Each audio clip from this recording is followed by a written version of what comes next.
Hi, this is Dr. David D. Shine, President, General Counsel at Claremont Management Group. I'm also an author and a professor and all-around useful person. And I've been invited by Authority Magazine to talk about the 5 ways that taking time to do self-care will improve our lives. And so here they are. Number 1, I have pain like anyone else, but I work through the pain, and I also have less pain, I think, than a lot of other people. One of the things that's happened in my life is I've actually, when I've needed medical interventions, I've needed a lot less medication. And I think that by consistently not using too much medication when I do have pains and aches and taking good care of myself helps to resolve that and reduce the amount of medication needed.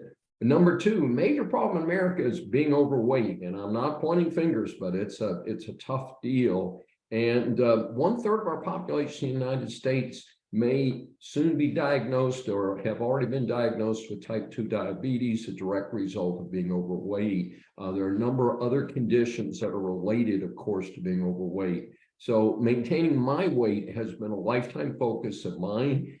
Frankly, I was a skinny kid. I didn't think about it much back then. But as an adult, I realized that I had to do what I needed to do to take care of my weight. A special bonus, if you maintain your weight over a long period of time, is your clothes may go out of style, but you don't grow out of them. Kids grow out of them, adults shouldn't. Number 3, neurologists who examine me tell me that I have the mind of a much younger person. And it's not clear, I think, for neurology whether being in good physical shape contributes to mental acuity, but there are growing concerns that, for instance, the incidence of Alzheimer's may indeed be related to a lack of exercise and a lack of fitness. So I do think that it does help me to stay a little sharper as well. Number 4, I don't ever find a situation where I cannot do things. And I've got active little grandchildren or getting to be bigger grandchildren. And I'm able to stay up with them because I get up and get out there and hit the gym and make sure that I stay in the best possible shape. So a special bonus for those of us who are getting a little bit older, starting to have that 3rd gen showing up there, is that you can stay up with the kids. In fact, sometimes I can outrun the grandchildren. So special bonus there. And then number 5, many people eat prepared foods because they're busy. And I reject that excuse. And I think if you plan your schedule well over the week, that there are things that you can do to eat healthy, but not take an extreme amount of time. For instance, I keep salad fixings in the house on a regular basis. I usually make 3 salads at a time. I have one that night, I have one for the next couple nights.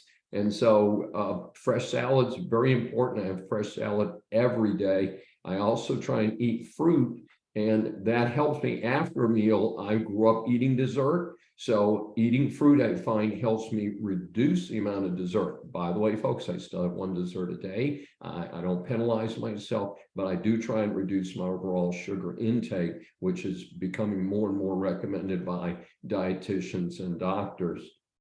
The other part of this is, again, prepared foods can contain excessive amounts of fat and sodium, both of which I watch.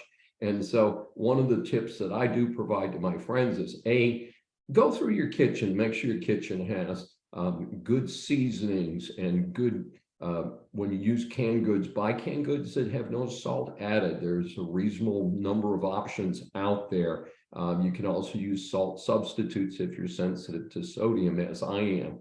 But what I do is I'll make a big meal or a crock pot meal, and then freeze portions of it. And because of that, I don't have to eat the same thing. You know, there's the old Bachelor story of people, the fellow makes a big batch of spaghetti sauce on Sunday night and he eats spaghetti all week. I reject that model of doing things. So I make my own spaghetti sauce from scratch, low fat, extremely low sodium, very flavorful, lots of herbs and spices, lots of veggies to start the pot. But what I do is I freeze that into reasonable size containers, and I'll have that spaghetti sauce for 4 to 6 weeks. And I don't eat it every night. Other things you can make that are low fat include chili. You can make chili with chicken, or you make chili with very lean beef. And again, don't eat it every night. Freeze a container, then you come in after a long, hard day at the office, or a long, hard day keeping up with the grandkids, or both, as in my case, and you get to have a nice home cooked meal that's healthy and not excessive in salt and fat.